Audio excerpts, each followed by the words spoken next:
Alors, le don de la prophétie, qu'est-ce que nous allons à dire ce soir? D'abord, il faut savoir que la prophétie est l'un des dons spirituels majeurs mentionnés dans la Bible.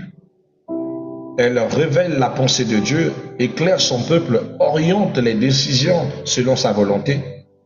Et il faut aussi savoir que le don de prophétie ne concerne pas seulement prédire l'avenir, mais transmettre fidèlement un message divin. Vous savez, dans 1 Corinthiens chapitre 14, verset 1, la Bible dit « Recherchez l'amour, aspirez aux dons spirituels, les meilleurs, mais surtout celui de la prophétie. » C'est une recommandation de Paul, de l'apôtre Paul, après que les gens choisissaient plus la langue.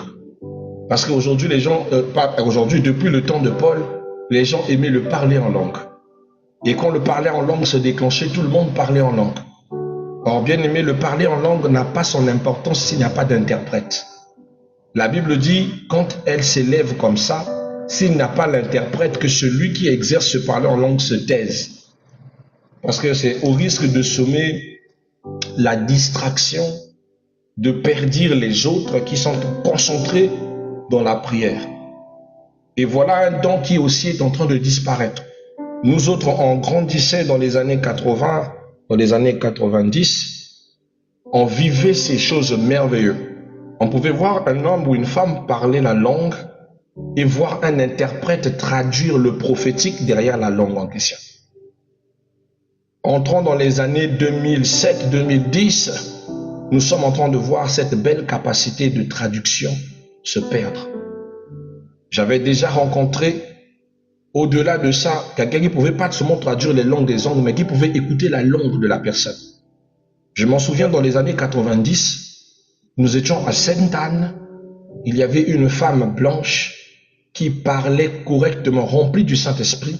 Elle parlait correctement, je vous dis, elle parlait le makwa. Et pourtant, elle venait à peine d'arriver au Congo, n'a jamais du tout exercé pour écouter la langue, le patois des Makwa, les Makwaïens. Donc, il parlait le makwa correct. Et il y avait un autre. Lui, il était camerounais. Ne connaissait, n'a jamais écouté le makwa. Un bon Bamileke qui était sur place et qui, par l'instruction de l'esprit, arrivait à traduire ce que cette femme blanche, française native, pouvait dire en langue makwa. Bien-aimés, nous les natifs, on était là ébahis. Un spectacle de fou, je vous assure. C'était magnifique. Et ce qui était encore plus magnifique, bien-aimés, c'est quoi? Je vous disais que lorsque les choses de l'esprit, lorsque les dons spirituels sont exercés dans un espace, le fruit de l'esprit se manifeste. Et la présence de l'esprit de Dieu touche chaque cœur, comme si le don était partagé naturellement à ceux qui écoutaient avec la foi. Tous touchés par cet événement, nous furent tous remplis du Saint-Esprit et touchés de cet émerveillement. La même chose qui s'est passée dans Actes chapitre 2, lorsque l'Esprit de Dieu est descendu et que les apôtres parlaient les diverses langues. La Bible dit, tout le monde s'étonnait. Tous étaient stupéfaits de pouvoir entendre de leurs oreilles leur propre dialecte parlé par les Juifs. Je veux dire à quelqu'un ceci. Dieu veut que nous aspirons aux dons les meilleurs et que les dons de Dieu sont la marque de distinction qu'il met sur toi. Et tu dois veiller sur cette capacité. Donc, bien aimé, Paul parlait dans ce sens pour ramener cette façon de voir les choses et faire comprendre que vous devez aspirer aux dons prophétiques, vous devez aspirer à tous les dons spirituels, mais surtout le don prophétique à cause de la saison qui est une saison prophétique. Mais il n'a pas dit que c'est le seul don pour lequel l'Église doit se concentrer. C'est ce que nous voyons dans l'ère du réveil du soir. Beaucoup ont rejeté tous les dons qui étaient belles, les dons de guérison, les messages, les dons de bonté, d'amour, la crainte de Dieu, les dons glorieux d'onction. Plein de gens rejettaient leurs dons. Tout le monde veut devenir prophète, comme si c'était la seule chose à faire. Non, bien-aimé. Soyez fiers de vos capacités, affûtez vos talents, parce que c'est ça qui est votre marque de distinction. Alors c'est quoi? Qu'est-ce que la prophétie? Qu'est-ce que la prophétie? Comment devenir la prophétie? Selon la parole. Bien-aimé, la prophétie est une communication inspirée. C'est d'abord une communication inspirée par Dieu, donnée par le Saint-Esprit pour des missions suivantes. Pour édifier, exhorter, consoler, avertir et révéler la volonté divine. Bien-aimés, dans tout ce que nous avons cité, vous n'avez vu nulle part où la prophétie était pour voir, était pour contempler, était pour accéder à des mystères. Non. La prophétie est une communication. C'est un dialogue entre Dieu et les hommes par la puissance du Saint-Esprit. Donc, le Saint-Esprit sera porteur du message de Dieu pour vous afin de vous édifier, d'exhorter, de consoler, d'avertir et de révéler la volonté de Dieu. Alors, ceux qui vous disent que la prophétie, c'est entrer dans des sphères pour aller voir, ceux qui parlent de la prophétie à titre de la vision, bien aimés, comme je le disais quand on parlait du thème de la vision, sont dans le faux et usage de faux. Car le prophète est un parleur, un conteur, un diseur et non un voyeur. Le prophète parle scripturellement ce que Dieu lui a dit de dire.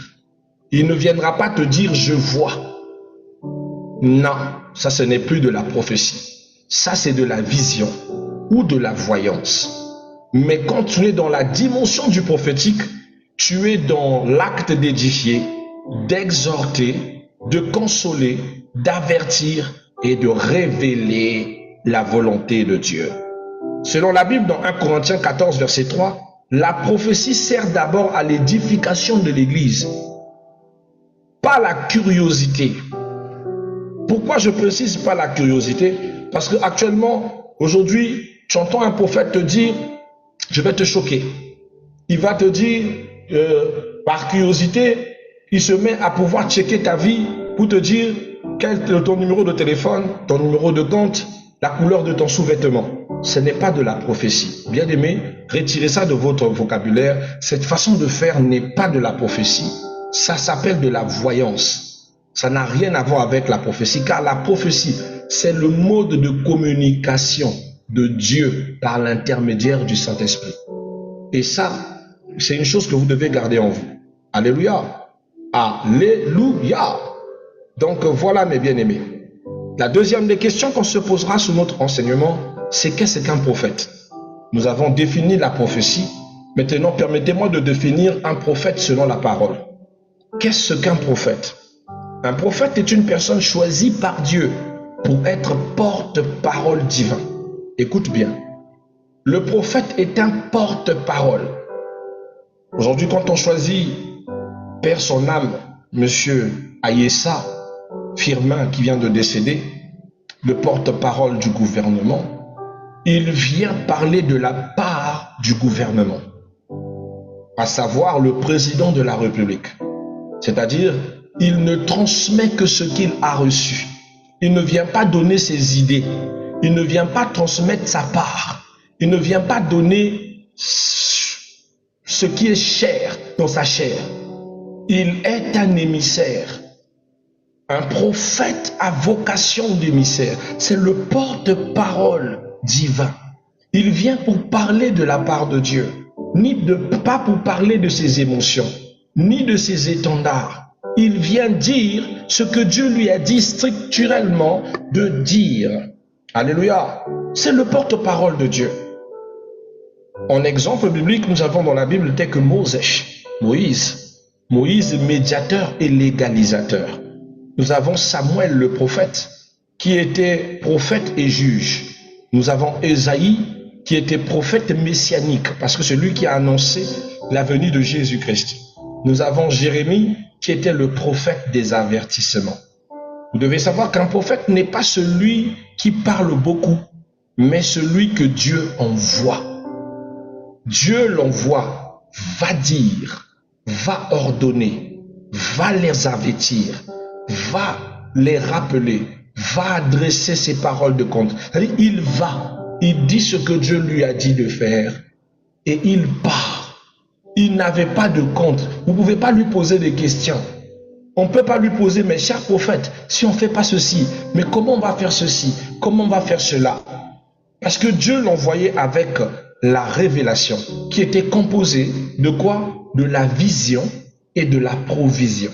C'est-à-dire ce que Dieu dit qui va arriver et comment et quelle attitude fallait-il prendre pour soit éviter le malheur ou soit se conformer à ce qu'il faut pour que la grâce arrive. Donc le prophète venait avec tout cet emballage. Une fois qu'il a fini, il se lève et il s'en va. Il n'y avait pas de négociation. Il ne se prenait pas pour un être suprême. Pour dire que si vous ne passez pas par lui, vous ne serez pas sauvé. Si vous n'êtes pas, c'est-à-dire si vous ne vous connectez pas à lui, Dieu ne vous fera absolument rien. Ça, c'est la dimension de vos prophètes d'église ou d'églisettes que nous sommes en train de voir par-ci, par-là actuellement. Mais pas le prophète selon le don et selon le ministère. D'accord? Ce n'est pas ça. Ce n'est pas du tout ça. Nous avons défini ensemble c'est quoi la prophétie et c'est quoi le prophète. Et selon la doctrine, vous avez nulle part vu qu'il est associé à un caractère de voyance. D'accord? Ou c'est un checker, ou quelqu'un qui vient faire du spectacle. Non, le prophète n'est pas un homme de spectacle. C'est un messager qui exécute le message et s'en va. Troisième des choses que nous parlerons, c'est la doctrine prophétique. Pour la doctrine prophétique, nous allons voir l'existence de la prophétie dans la parole, dans l'Ancien comme dans le Nouveau, ou si la prophétie existe encore dans la Nouvelle Alliance. Vous devez savoir, bien-aimés, dans la doctrine prophétique, que la doctrine prophétique enseigne que Dieu parle encore. Hébreux chapitre 13, verset 8. Dieu n'a pas cessé de parler. Pour qu'on dise que Dieu ne parle plus, Dieu, on dirait, il n'est plus du tout comme avant, Dieu est devenu sourd-muet. Non, Dieu continue de parler. Il n'a pas encore fermé sa bouche. D'accord? Vous devez savoir dans la doctrine prophétique que le Saint-Esprit distribue les dons. 1 Corinthiens chapitre 12. C'est l'Esprit qui distribue les dons. Ce n'est pas un homme qui va se lever pour impacter quelqu'un d'autre pour devenir prophète. Aujourd'hui, j'entends un serviteur qui dit « J'ai fait de cet enfant un prophète. J'ai fait de ceci un prophète. J'ai fait de la sœur Rosine Thomas un prophète. I have no these powers. I don't care. Et je ne peux pas faire ça. J'en ai pas besoin. Mais c'est Dieu qui a besoin d'elle. C'est Dieu qui oint le prophète. C'est Dieu qui accorde la grâce prophétique. C'est Dieu qui donne. C'est Dieu qui localise. Ce n'est pas moi pour que je puisse m'attribuer le droit de dire que la duchesse est prophétesse parce que c'est moi qui lui ai influencé. Ah non, le don de prophétie ne vient que par Dieu. Et c'est Dieu qui le donne. Aussi vrai que c'est un don que Dieu confie à tous. Car la Bible dit dans le livre de l'Apocalypse, chapitre 1er, le verset 28, il dit, dans les derniers jours, il dit une chose, je parle même des derniers jours, il dit, je fais de cette nation une nation de prophètes et de sacrificateurs. Nous sommes une nation de prophètes et de sacrificateurs. Tout le temple du Christ est un temple de prophètes et de sacrificateurs. Nous avons tous vocation prophétique et de sacrificature. Mais attention, là on parle de vocation et non de don. Lorsqu'on parle du prophétique, on parle de toutes les capacités telles que l'oreille, la vue, la bouche. C'est très important. Mais il y a de ceux qui aspirent vraiment dans le don prophétique et qui peuvent venir te dire, ah frère Christ, Dieu m'a parlé te concernant. Il m'a dit de te dire, ça c'est la prophétie. Ah sœur précieuse, reine élue, Dieu m'envoie te dire ceci. Ça c'est la prophétie. Dieu l'envoie. Il a vu. Pas il a entendu. Dieu l'a envoyé. L'a parlé personnellement pour toi. Là, vous avez le langage du prophète. Car Dieu l'envoie. Et il ne vient pas de façon à faire un spectacle devant tout le monde. Il vient personnellement parce que Dieu n'a pas adressé la lettre à tout le monde. Il l'a adressé à votre personne. Si c'est une prophétie qui rejoint la nation, Dieu passera par un canal élevé pour que toute la nation écoute les volontés du Seigneur. D'accord? Donc c'est très très important. Pour la doctrine, Dieu parle toujours et c'est l'Esprit de Dieu qui distribue les dons. Vous devez savoir aussi que la prophétie doit être jugée. 1 Corinthiens chapitre 14 verset 29. Vous ne pouvez pas vous fâcher lorsque les docteurs de loi, lorsque les sachants viennent exhumer ce que vous avez dit. Oui, cher apôtre, merci d'avoir prophétisé sur la vie de notre précieuse sœur Géraldine Bongo, mais nous, on veut exhumer ta prophétie. Tu as dit quoi? Non, j'ai dit ceci. D'accord, est-ce que bibliquement, ce prophétie que tu as donné à Géraldine tient le coup? Si ça tient le coup, rendons grâce à Dieu. Si ça va dire à Géraldine, Géraldine, tu sais, au-delà de Dieu d'Abraham, d'Isaac et de Jacob, tu peux aussi invoquer un autre Dieu qui est le Dieu de tes ancêtres. Ah non, là. Si dans ta prophétie, tu dis que pour que Géraldine soit sauvée, il doit passer par toi. Ah non, là. C'est-à-dire que la doctrine vient sanctionner si le prophète est droit ou pas. La prophétie n'est pas quelque chose que même si ça vient de la bouche de Dieu, que vous devez prendre à la légère ou vous devez obéir sans pourtant avoir les preuves de sa provenance. Si c'est Dieu qui l'a dit, la Bible établit un procédé pour savoir si c'est lui-même qui l'a dit ou pas. Le problème, c'est que nous, on n'exhume pas les prophètes. On a le respect pour le prophète. Alors, on prend la prophétie, on dit oui. Recherchez la volonté de Dieu. Vous avez plus recherché ce que les hommes vous disaient. Moi, je n'aime pas les prophéties qui me flattent. Tu me flattes, c'est bon, mais j'irai demander à mon Dieu. Aujourd'hui, je remets tout à Dieu. Seigneur, c'est vrai. C'est vrai. Un jour, on m'a appelé, monsieur, apôtre, on a vu que tu vas mourir. Ah bon? Oui, je dis, tu vas mourir. J'ai dit, gloire à Dieu. J'ai dit, Seigneur, moi, on m'a dit que je vais mourir. J'entends l'Esprit de Dieu qui ricane. Toi, tu as fini ta mission ici. La mort, c'est pour tout le monde. Tu as fini. La chose que tu es censé faire là, tu as fini. Allez, va là-bas. Va là-bas. Je continue ma voie. On m'avait donné 1 année. Je suis encore là. Ça va faire peut-être 7 ans après cette prophétie. Je suis encore là. D'autres m'avaient dit, toi, tu ne pourras pas te marier. C'est des liens de famille qui te réclamaient. Aujourd'hui, ça va faire au-delà de 7 ans que je suis avec mon épouse. On est là. Je vais dire à quelqu'un ceci. Tant qu'il n'a pas encore parlé, je me fous des mots des hommes. J'attends Oméga.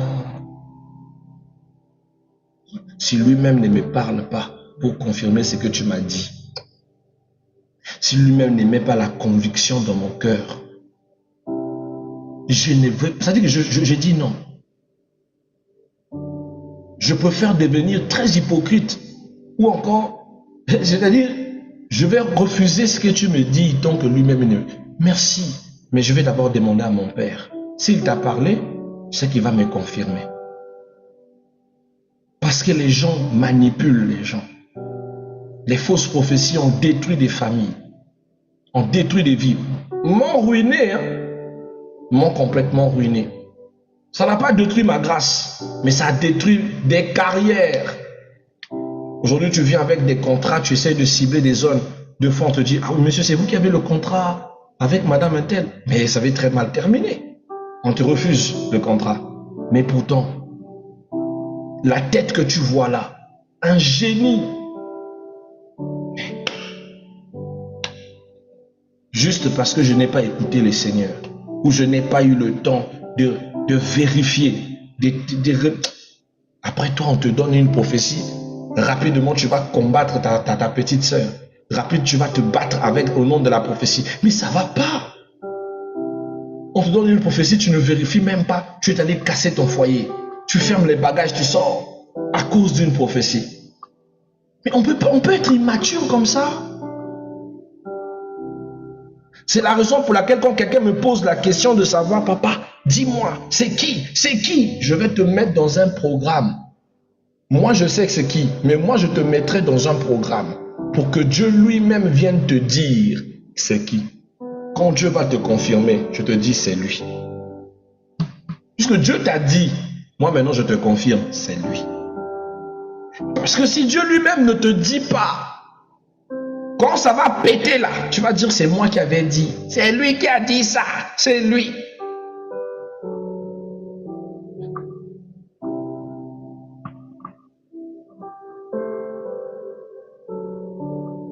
La vie m'a enseigné, hein. La prophétie m'a éduqué. C'est la cause pour laquelle je préfère être un grand enseignant, beaucoup enseigné, que de demeurer dans la prophétie en tout lieu. Et pourtant la prophétie est très importante. C'est parce que la prophétie mal orientée, la prophétie qui n'est pas divine, des personnes malencontreuses s'attachant ou vivant derrière la prophétie pour assouvir leurs besoins, peuvent détruire des vies. Amen. Désolé d'avoir pris le temps de votre temps, bien-aimé. Désolé, bien-aimé. Voilà, c'était notre première approche. On n'a même pas encore avancé suffisamment, mais on aura la possibilité d'avancer. Je pense que mon témoignage a pris assez de temps, mais c'était juste pour vous ramener à comprendre l'importance d'exhumer les prophètes. Exhumer les prophètes. Ce n'est pas être impoli, hein. Exhumer les prophètes, c'est pas les insulter. Exhumer les prophètes, c'est j'ai écouté, papa, je vais prier pour ça. J'ai compris, papa, je vais demander à Dieu. J'ai compris, papa, ça va vous aider. On a des sœurs qui sont célibataires endurcies aujourd'hui parce que des fausses prophéties lui ont laissé rater l'homme de sa vie. Et depuis qu'elle a raté ce quart-là, ça fait 5 ans aujourd'hui. 5 ans! C'est comme si on avait chié sur elle. Et le monsieur qu'elle a raté vit peinard. Elle est bien. Il vit une vie heureuse. Et même quand tu le vois dans les réseaux sociaux, tu as vu comment Dieu l'arrive Tomo Pasuka, tu vois. Tu vas éclater. Tu vas éclater pour aller où? Tu as écouté le faux pasteur. BDB. Il y a des genres de méchanceté qui se passent dans les serviteurs de Dieu, non? Moi, j'ai vu des pasteurs. Il a conscience que si la sœur là se marie, lui, il ne va plus avoir le même soutien envers cette sœur-là. Parce que quand une sœur se marie avec un frère, si le frère n'est pas de cette église, ben, tu perds l'âme. Parce que la loi est claire, cette femme va suivre son homme pour aller prier dans l'église de son mari. Donc tu perds une âme. Et tu vois le pasteur, parce que ce frère n'est pas le fidèle de son église, il vient dire, Dieu m'a dit, amen, ma fille, amen, dit amen, que Dieu m'a dit, amen, ce n'est pas ton mari, alléluia. Si tu insistes, toi-même tu vas comprendre comment est-ce que le ngoumen peut être fort, avec des conséquences très fortives. Par respect pour son pasteur, la sœur a dit que la volonté de Dieu soit faite. Il a repoussé un homme que Dieu lui avait envoyé, que Dieu lui a montré dans les révélations, dans les prières, pour respecter son pasteur. Depuis lors, quand Dieu sait que le pasteur profite derrière les finances de la sœur, Dieu aussi décide de couper le travail de la sœur là. Comme toi, tu profites toujours derrière le travail de ma fille pour l'empêcher d'aller se marier. Attends, je coupe. La sœur perd son emploi. Papa, mais qu'est-ce que j'ai fait? J'ai perdu le travail. Mais pourquoi je vivais? Mais papa, mais... Depuis que la sœur a perdu le travail, le pasteur ne voit plus son importance à l'église. La sœur est devenue inutile. Quand la sœur veut demander le papa, je peux vous voir, j'ai pas le temps. Papa, j'ai un rendez-vous, j'ai pas le temps. Papa, je suis occupé. Moi, je t'ai dit, il faut toujours beaucoup prier. Ne perds pas la foi. Je vais encore te donner du travail. La sœur a perdu la foi. Seigneur, j'ai fait quoi? Pourquoi j'ai perdu mon travail? Pourquoi j'ai perdu ceci? Pourquoi depuis là, même pas un homme, même le chat du voisin ne miaule pas sur moi? Alors, je ne sais pas qu'est-ce que moi, Christ, j'ai fait. Dieu ne m'envoie jamais des personnes où déjà tout va bien. Elle me ramène toujours des cas désespérés. Ça, c'est mon travail. Dieu m'envoie toujours des cas désespérés. Elle trouve une de ses amies qui dit, attends, je vais te présenter mon pasteur. Un serviteur qui s'appelle l'apôtre Crespen. Bonjour apôtre, je peux vous voir? C'est de la part de qui? La sœur Intel, je peux vous rencontrer? Il n'y a pas de souci. Je suis actuellement même à l'église. Venez. Ah oui, la GG, ça c'est moi. Ma vie c'est ça, on me donne toujours des cas compliqués. Les GG qui vivent dans les peurs, dans les craintes. Et je l'ai rencontré à l'église. Aussitôt je l'ai vu, le Seigneur m'a parlé, il me dit, regarde, c'est un cas des abus pastoraux. J'ai dit, le Seigneur me parle. Il m'a dit, vois ça, ça, ça. Tu as vécu ça, ça, ça. Et Dieu a ravi ton travail. Ce n'est pas un homme, c'est Dieu qui a ravi ton travail. Mais pourquoi? Mais parce que il y avait quelqu'un de malsain qui utilisait son nom pour pouvoir consommer ton argent et bloquer ta destinée pour que tu ne te maries pas. Tu as raté un grand mariage parce que soi-disant le frère n'était pas de ton église. Tu as rejeté soi-disant que tu obéissais à sa volonté. Donc c'était la volonté de ton pasteur. Et elle a pleuré. Oui, papa, c'est vrai. Regardez, regardez, regardez. Ce n'est pas la volonté de Dieu. Mais papa, comment? C'est un serviteur de Dieu. Je dis oui. D'apparence, qui t'a dit que tous on vient de Dieu? Il y a même d'autres qui viennent de Dieu après se corrompent à cause de l'argent. Il a vu que tu vas quitter son église, tu vas rejoindre son mari une fois que le mariage sera fait. Voilà pourquoi il n'a pas voulu. Il voulait s'attarder derrière les choses que tu fais à l'église, comme tu payes le loyer de l'église, comme tu donnes, tu prends soin tu donnes les trucs pour la construction, comme tu fais ceci, cela. Il n'a pas voulu perdre tout ce que tu apportes à l'église. Il dit, mais papa, même si je n'étais pas là, je n'allais pas arrêter. Il dit, mais lui, il ne le sait pas. Lui, il a vu le soutien que tu représentes. Alors, il a préféré sacrifier ton mariage, ton bonheur, pour garder le soutien que tu l'apportes. Papa, que dois-je faire?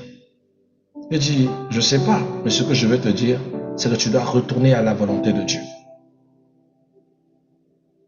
Que je retourne à la volonté de Dieu, mais le frère est déjà marié. Il dit, oui, c'est trop tard pour le frère. Mais retourner à la volonté de Dieu, c'est de comprendre que Dieu ne te veut plus. Que tu marches dans ce régime-là. Mais tu ne vas pas encore quitter. Tu vas prendre tant de jours, tant de ceci. Dieu va te redonner ton travail. Bien-aimée, elle a obéi. Elle est rentrée dans les programmes. Elle a jeûné, elle a donné sa vie au Seigneur comme il se doit. Elle a retrouvé son travail. Elle a retrouvé son travail.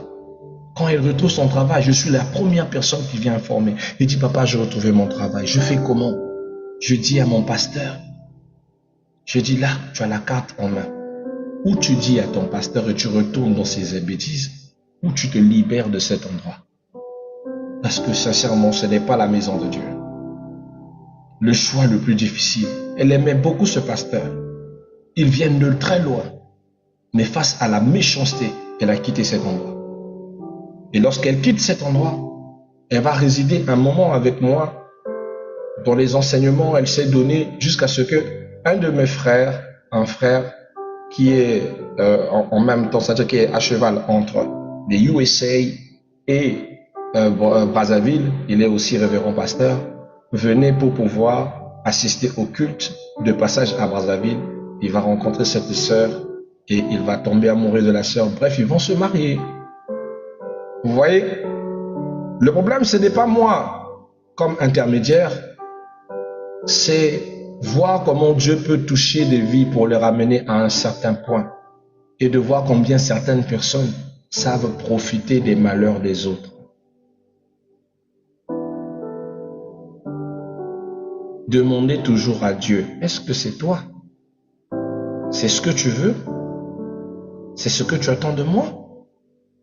Est-ce que cette prophétie-là est vraie? Si c'est vrai, donne-moi des signes. C'est pas parce que c'est ton pasteur principal. C'est pas une manière de douter de lui. C'est une manière d'être certaine. D'accord? Ce n'est pas une manière de rabaisser ce qu'il te dit. C'est une manière d'être sûr. D'accord? Voilà, que Dieu te bénisse.